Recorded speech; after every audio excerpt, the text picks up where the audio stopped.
This is season 3 of Learning Through Experience, and our first conversation is with Lisa Ley. Here's some of how I thought about it. We all want work and life to be always getting better and just to be better. So how do we make it so? How can we learn from the experience that we have to create a future that we want? This is the realm of this podcast. Can we learn through experience to be able to shape and create our future, co-create, have the individual agency to be able to look forward and move forward with a sense of hope and kind of self-efficacy? So, look, almost all adults work and experience organizational life, right? So, work is a common connector. It dominates where we engage with the world and where the world engages with us. It's a canvas for me for the great reimagining of our humanity. So I asked the question of what can we do every day to help create an experience of work that people want to be part of. It's an everyday leadership invitation to go beyond deliverables and work as transaction, into thinking of work as a space that we co-create. It's both and, not either or. Work has transactions and products, and it's a space that we spend a lot of time in and that creates and impacts us. So we're paying attention to that. In this new season of Learning Through Experience, this podcast, we're going to follow this course, this popular course that I've been teaching for a couple of decades. And so there's going to be a focus here on learning through the experience of interpersonal group dynamics. How do our dynamics with others and how we deal with ourselves in the context of relationship, including group dynamics, how does that impact us, and how can we be learners in that context and learn to co-create and shape a future that we want to be part of? I'm pretty sure that group dynamics and dynamics about tension and mismatch with boss and context is some of our favorite stuff to complain about in the world of work and workplaces and working. So we're going to see if we can learn through experience to craft and understand what it is that we want and how we can shape it. This season, we're doing something a little bit different than we have in the first 2 seasons. As I've learned through experience, I am wanting to have that show and be transparent about what we're up to. So first of all, we're on video, and I'm here with Lisa Ley that I'm very excited to introduce you to. And I'm going to introduce her to what we're doing this season at the same time as I introduced Lisa to people who are listening. So first of all, this podcast is a commitment to a pedagogy. It's a commitment to a pedagogy of learning through experience. And that's happening at a time when humanity is just going through a lot of stuff that we don't really have operating instructions for. We don't have, kind of rules of the road for the kind of transformation of work, the transformation of a way of being at work that's sustainable and healthful and, thriving in terms of product and process.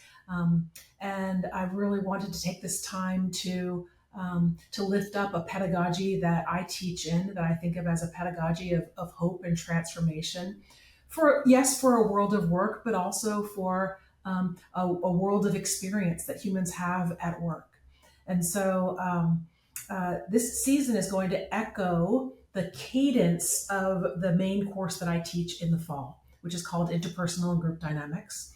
And so this season, we're going to spend the focus on learning through experience about our interpersonal and group dynamics. And I really wanted to talk first with Lisa Ley, who's both a good friend and someone I deeply admire, who's also in what I think of as transformational pedagogies with deep hope for the world, with a lot to say about what we have to learn and how we can do that. So Lisa, let me go ahead and introduce you by reading your bio, and then we'll start this conversation. So I'm going to read your formal bio. For more than 30 years, Lisa Ley has specialized in identifying personal and organizational impediments to change.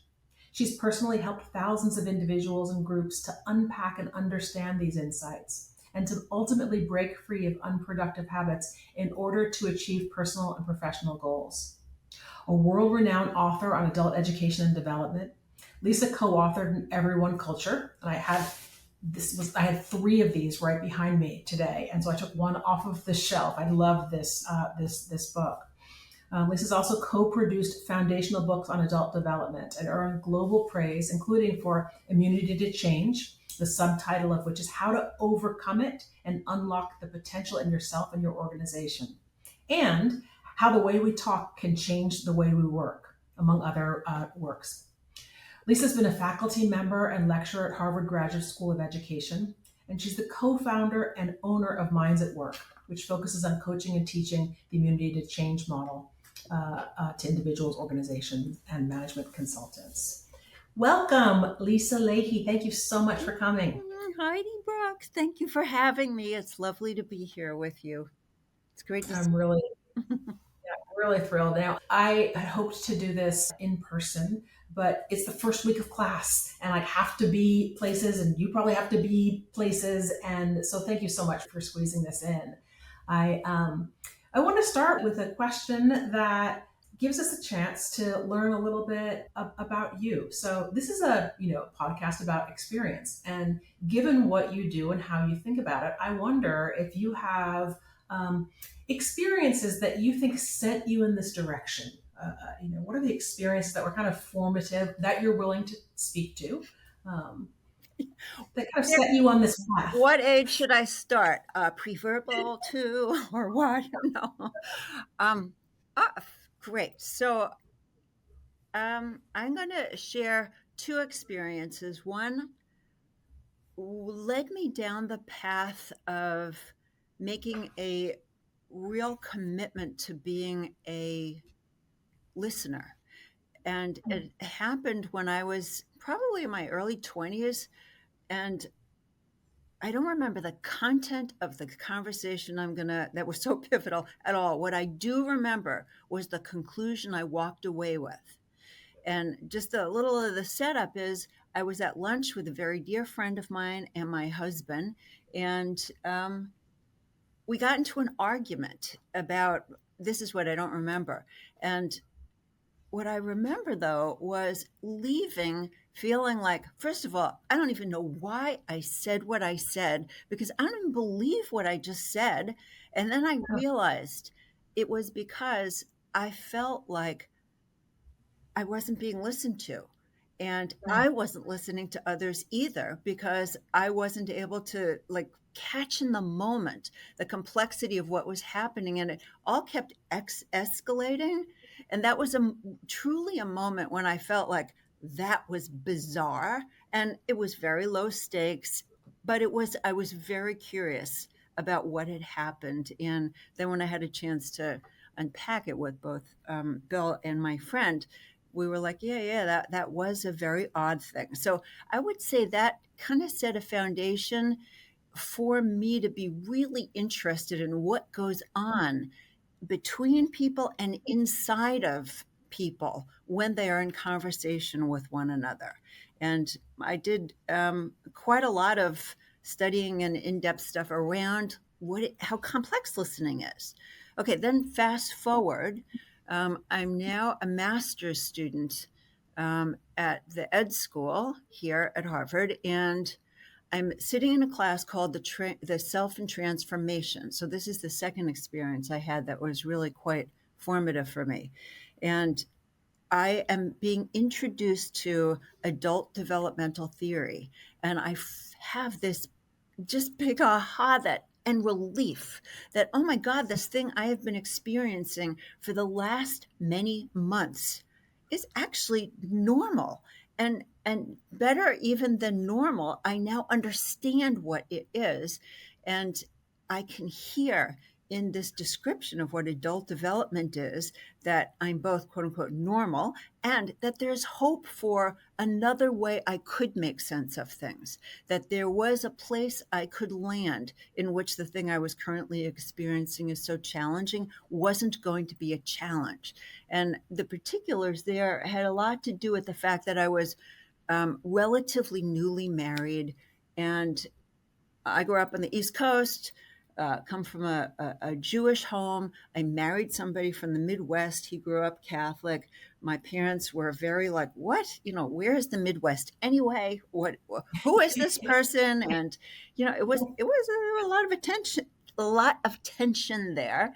And what I remember was that there would come this time when I would very predictably feel this knot in my stomach and so much conflict around how was I going to answer the question of whether I would show up for dinner at my parents' home when I really knew what they were basically saying, or my mother was basically saying is, I'd like you to come. Bill, whatever. And I didn't want to subject him to what felt to me like not a very friendly environment for him. And I just felt so caught. I really didn't know how to solve this other than like, well, I guess I'll have to keep track of when I say yes and how many no's are, you know, how many yeses are going to be good enough that I can get by with this, and how many, that sort of thing. And then I realized by understanding adult development theory that I was very merged in a place of a meaning making system where my loyalties were to people outside of me and making everybody else happy. And I was not aware that I needed to include my own preferences in the equation of what I was trying to make happen. And yet, what developmental theory helped expose me to is that that's a perfectly normal time in development. And you can also stay there for the rest of your life if you don't end up having opportunities in which you can step back and reflect on the thing that is really difficult for you and have enough perspective that you can begin to see other options. And that's what I began to see. Very long answer. Yeah, but that's such a textured story. So first there was this moment of not feeling like yourself and like just not being authentic and realizing it had a context to it, and not being listened to in particular, that you were kind of responding to with ways that you weren't comfortable with, and then being introduced to adult development theory and realizing this kind of unrest and this response to being with humans was also a normal human experience, that we're okay to want what we want, as I would say. You get to want what you want.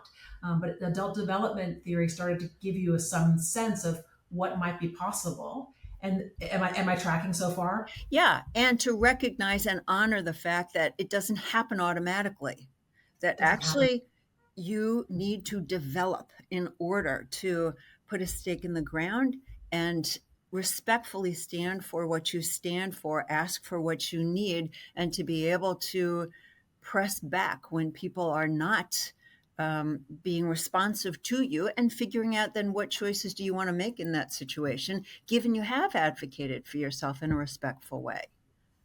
Okay, so you're making this like you have a fundamental assertion that adults can grow, but it doesn't automatically happen. Yes. There's a way in which we actually might want to grow to meet the challenges that are in front of us, things that are bothering us, the things that don't feel quite right, to have the kind of relationships and engagements and work experience that we want. This is how I'm hearing you. Yeah. Um, and we need to learn how to do it. Yes. And here's a place where I don't know. I know the title of this is about learning. And yes, I think a lot about learning, but really my expertise is more around development. And I would Uh-huh. say that there is an important difference between the two. And of course, there's an overlap between the two. But for me, there's a way you can quote unquote solve a kind of a challenge. Like, how do I handle the situation with my parents and my husband? Well, I could solve it in a very, what I would say, for shorthand, a kind of a technical way where I could just say to my husband, this is really hard for me. Is it okay with you that I go ahead and do it this way?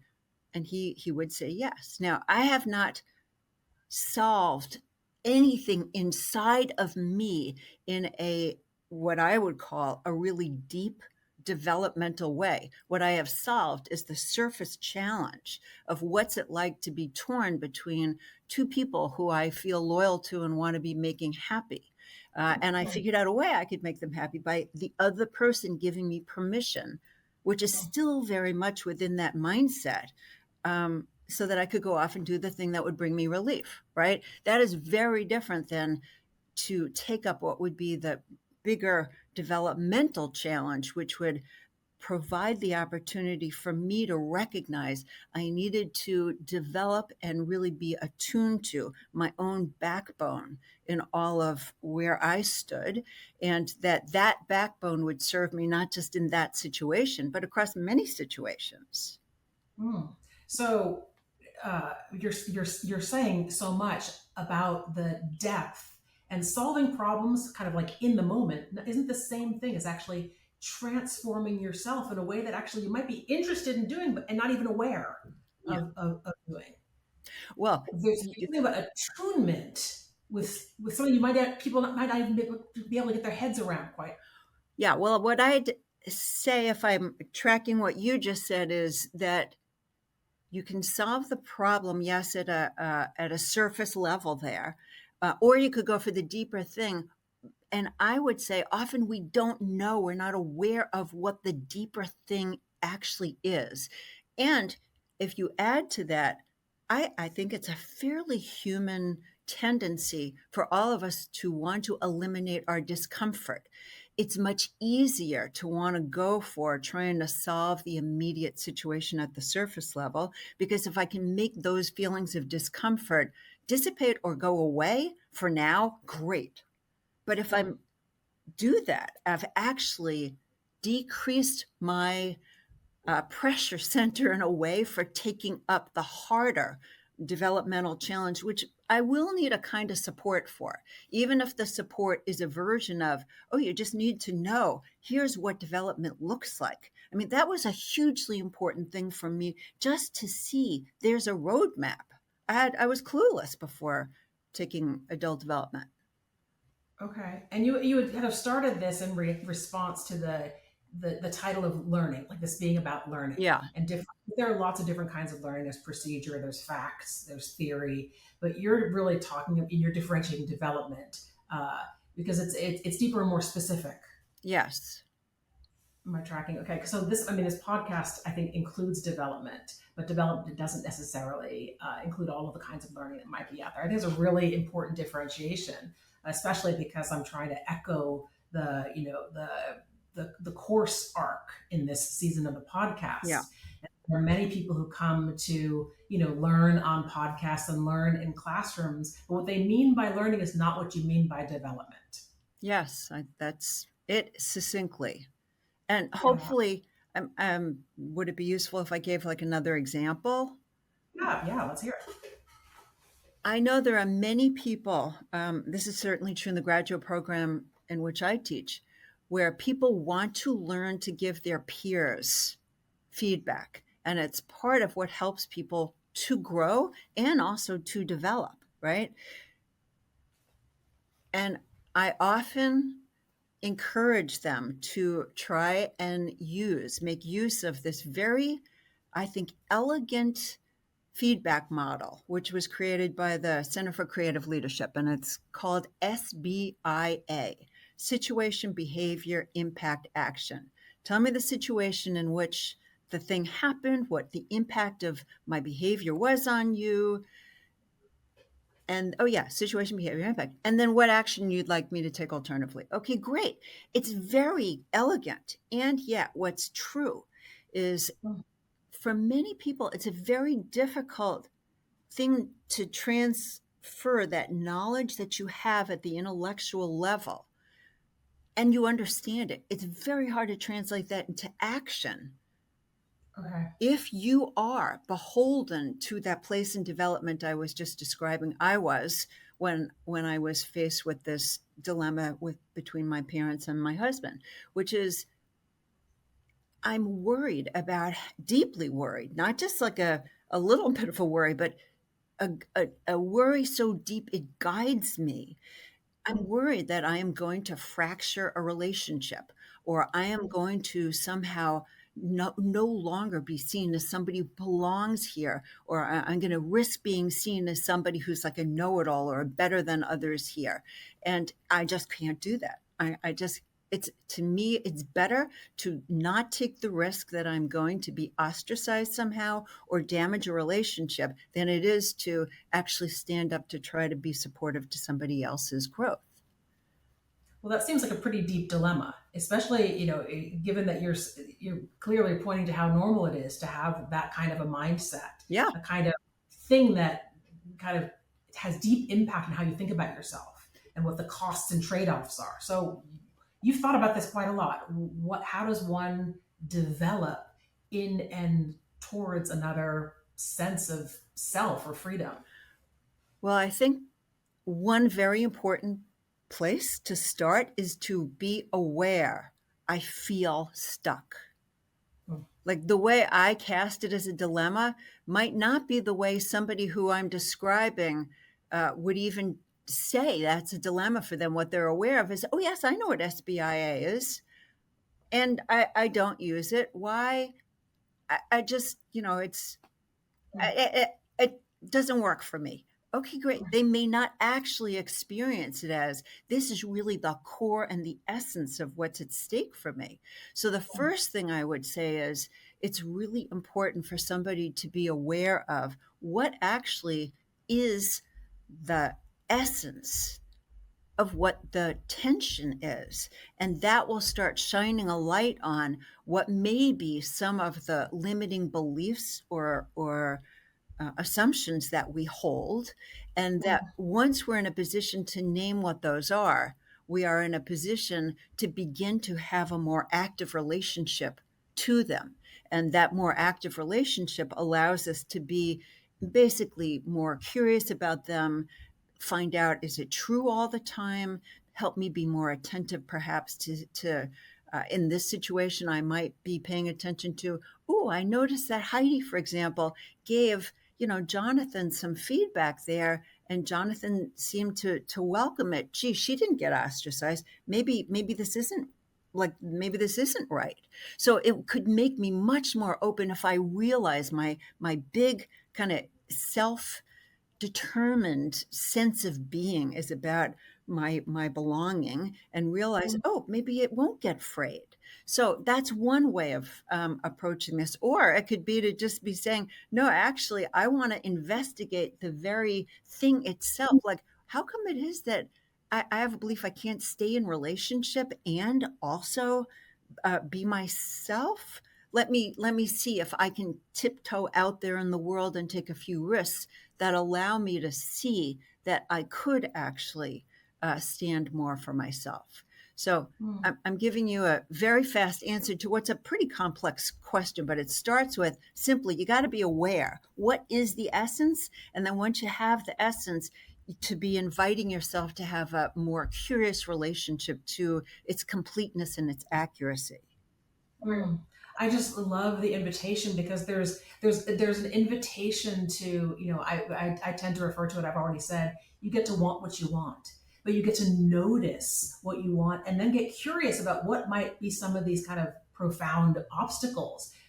And you're also really underscoring the depth of it, because you're just saying, like, know thyself in glib and easy ways. Yeah. You're saying, like, have the courage to let yourself become. Yes. um, Yes. And I'm in listening to you, what I realize is it's even, I don't know if I should take it this to this next level of complexity, but you'll stop me if it's not a good well, and direction to people go. can stop listening if they don't want to hear more, but I want to hear more. So All right.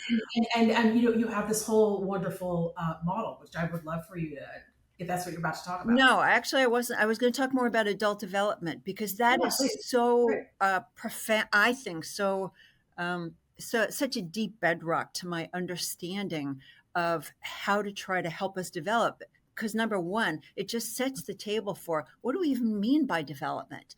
Well, development, when you are using a particular developmental theory of how mindsets shift over time, speaks to, oh, development is expanding the mind so that it allows for you to see more and more complexity, and allows for you to see you have more choices, always more choices than a prior place in development would lead you to believe. That's what development is. And kind of in short, it's being able to take the thing you are at the mercy of and be able to take it as object. So you're in a very different place with it. So the thing that we have just been talking about is the shift from a mindset in which I am at the mercy of other people's expectations of me and wanting to be, that good other person.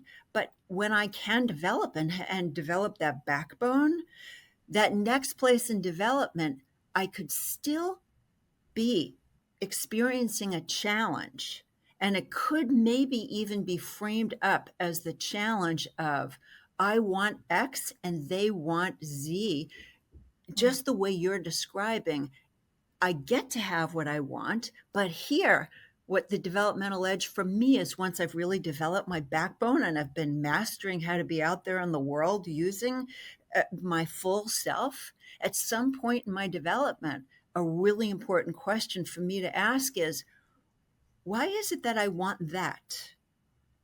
Mm. What is it that I am up to in wanting that? Because at this place in development, there's another set of constraints that are keeping us from being our biggest best self, that are more about our own allegiance to our being in charge and our Mm. basically having things go our way. I need it to be a certain way. I need us to have the conversation in this particular way for it to be a legitimate conversation, because this is what, we start having these belief systems that are so tied to our sense of our identity that it's in our best interests and other people's best interests and the world's best interests if we can get less attached to our own version of who we are, so we can actually be more permeable in the best of ways to what is actually happening around us, and be able to be more responsive rather than trying to shape everything up so it's basically a great kind of stage for me to do my thing. Hmm. Well, so what does this have to do with other people? I mean, there's a way in which I certainly have a fundamental interest in kind of learner directed experiences in classrooms and beyond. Certainly for adults in the workplace, no one for the most part cares what you decide to learn if it's outside of your job description, and so people have to drive their own learning. So I'm really interested in the context that helps people to learn hard stuff, especially if it's troublesome or transformational or inconvenient, or even if you're not aware or attached to something else because of your Mhm. like the way that you're thinking. So, what does this have to do with the world and who's around you? Like, how do you think about the group context or the context that supports or interferes with your ability to develop? Yes. Okay. So I'm going to just phrase your question to make sure I've got it right, which is, how do other people help to support my development and or get in the way of my development? Yeah. Okay. Yeah. Um, well, there's a few things I want to say. I think three, if I can remember all three of them, that just came to my mind. They come and they go. One thought is, the people can make really good and interesting challenges for us. So we are better for being out there in the world and allowing ourselves to be irritated, and Mm. to notice that we are irritated, and to try and make that irritation be something we get interested in, rather than taking that to be, oh, well, of course I'm irritated because the other person's a jerk. And that can be really very valuable, to just be bumping up against experiences with other people in which differences will happen. And some of those are going to, at the least maybe irritate me. I might be furious, but I think our feelings and reactions to other people in the world can be a fabulous handle for us if we know how to make good use of it and don't take it to be the truth of, that's me and that's all of me and that's all of you, etc. So that's one way. Another way is, people really make a huge difference, especially if you're in a setting where people are saying, like in your class, this may be the case. I know this is one of the things I asked for in the students who are taking my class, which is, we are making a commitment to support one another's development. And if we're going to say yes to that, and let's just talk about what that means, etc., it means we're beginning to put a stake in the ground around the norms we'll use in our way of interacting with one another that starts creating the texture of the culture of how we're going to be with each other. And the value of that is just so high in so many different ways because we've shaken hands on this.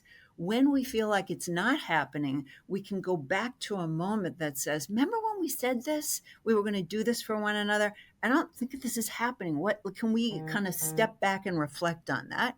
Is one way that's of value. Another, which is kind of embedded in that, is that as an individual, I alone don't have to summon up the courage every day or that I'm in class to say, okay, I want to be, try to help myself develop here. I'm in swimming in waters that people have said, yes. And that's a gift to me because I may lose track of, or I may lose heart with the wish to develop.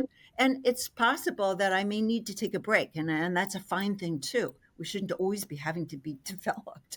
But I could say, this is not a good time for me. I need a break, that kind of thing. But it takes so much energy to keep on people's screens, so to speak.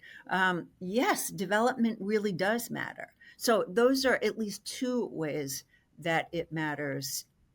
And then there's a third that's kind of a part of all of this, which is if people know what you're working on developmentally, people can give you feedback on it. Like, I really appreciate that you took that risk and said what you just said, because I know you're working on not speaking only when you have your ideas all put together with a bow. So I appreciated your in process thinking there. Hmm. So great. And I know that you did the whole book on an everyone culture, which has a lot of these kind of norms and invitations set up for how some companies have done this and how you think about it. Yes. Um, and I hope that we'll have a chance to come back and talk about this at another time. In the meantime, you just given what you've just been talking about, there's a lot more in an everyone culture about deliberately developmental contexts that support this kind of work. Maybe we could talk for a minute about how you think about when people get stuck. Hmm. Right. So, Yeah. do you mind doing a little bit on the immunity to change approach? Sure, sure, sure. So, um, the when people get stuck, again, it's a little bit like when you get irritated or upset with someone. If you can recognize that that is actually, if you can frame it, I guess that's the best way to say it. Frame it as a friend, and to see that I want to actually try to understand what's going on for me that I feel stuck. One of the tools that you can use in a very pretty straightforward way is this tool that Heidi's just referred to as called the immunity to change approach. And it basically starts with people identifying the thing that they are feeling stuck about. It could also be you're not stuck, but you know you've got some goal you want to really be going for, something you want to get better at. And so you identify this is the thing I want to get better at. And the process walks you through in a 4-step way. What are some of the things that would be high value for you to know so that you can actually take up more of the developmental dimension or channel of why you're stuck? So if the first question here is what's the thing you feel stuck about or what's the thing you want to get better at, that's what we call your column 1 commitment. And so I'll just speak in terms of columns because it's easy when people actually write this out for themselves in a way where they can see in front of them, okay, I have that goal. Second column becomes what do you do that works against that? So what do you do basically that puts you in the position where you're stuck, or Hmm. what you do that keeps you from your goal? And then the third column basically pivots on this very important idea that if you could change that behavior you just named in column 2, you probably would have done that already. And if you haven't, it's probably because that behavior actually is very important to help you accomplish some other goal you have, some self-protective goal. And what the whole invitation here is to see that we behave in ways many times because we are unwittingly, unconsciously protecting ourselves. And it may be we're protecting our image, maybe we're protecting our own self from feeling certain kinds of feelings of discomfort and so on. But that's what the third column does. So it helps to reveal for someone what are those self protective goals that you have. And when we look at the self-protective goals, again, this is another really important pivot point, which is to recognize these two are your friends. They are trying to protect you, and we don't want to get rid of them. We don't want to be nasty to them, because a lot of people can have big reactions to, I don't want to be that way, but we're human.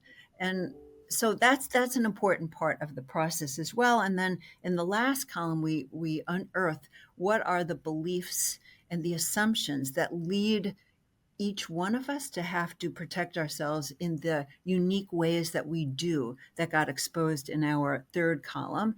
And that's the part of the exercise where we start to lay out before us things that we had gotten to in our earlier part of our conversation, which could be things like, I assume I must make everybody happy. At one point in development, or it could be at a later point in development, I assume it's all rests on me. And if I don't do it, it's not going to get done. This is where some of the really big kind of beliefs we hold about ourselves and how the world works show up. So that's the exercise itself. And then the invitation is, as always, get curious. That's the code. Can we get curious about our big assumptions and beliefs, and maybe actively look for ways in which they may not be accurate? You're a little bit like, when in doubt, get curious Yeah. rather than defensive. Yeah. Yeah. Yeah. Yeah. When Well, in doubt, get that is a curious. lot in a short window that you just offered. Yeah. Yeah. Yeah. Well, what have I not asked you in our kind of short conversation here about deep hope for the world that that tells a story Mhm. of learning, or more importantly, human development? I think maybe one thing I would leave our conversation with for now, which is to say that I think development is hard. Mm, It can be very painful, and yet it can be very painful not to develop. And I encourage all of us to be friendly towards these ways that we can feel, that we just don't want to feel certain ways, and to not be so afraid, um, and to find company. So those mm, are the things I wouldn't want anybody to try to go it alone, because it really is mm, hard, and it's harder to do by yourself. And you can always see things differently because you've got somebody with you, and you have somebody's hand who it's there for you. Um, and I guess it would also go without saying to just repeat, and not every moment is good for development. Got to give yourself a rest. thank you so much. I met you through your because I went to your immunity to change workshop many years ago, Yes. and since I've had the chance to hang out with you a little bit more, personally and professionally, and I just have to say, you're like just one of my favorite people, and I just want to honor both the spirit of generosity that you have in your hope for the world, and the way that it kind of, the things that you've talked about today. There's just so much thought and work, and it's been such a labor of love, and also a real personal commitment to your own development. I know how much time you spend on that meditation cushion, honey. So Yeah. when you say it's not easy, you also have some personal practices and you walk the talk, and it really shows up in my own sense of like joy and having the chance to talk with you, Well, and to be your friend. And thank you so much for coming to this Oh, conversation. oh, Heidi, thank you so much, and thank you for holding the space for me to carry on in this way, which I do love to share. So thank you for that. Well, thank you so much, and I will hope that we can do a little bit more of this in person. I might try to bribe you back into more conversation, because a lot of this is also from the everyday leadership lens, a way that it takes place in the work that which I would love to unpack with you, maybe later in the year Yeah, in person. look forward to it.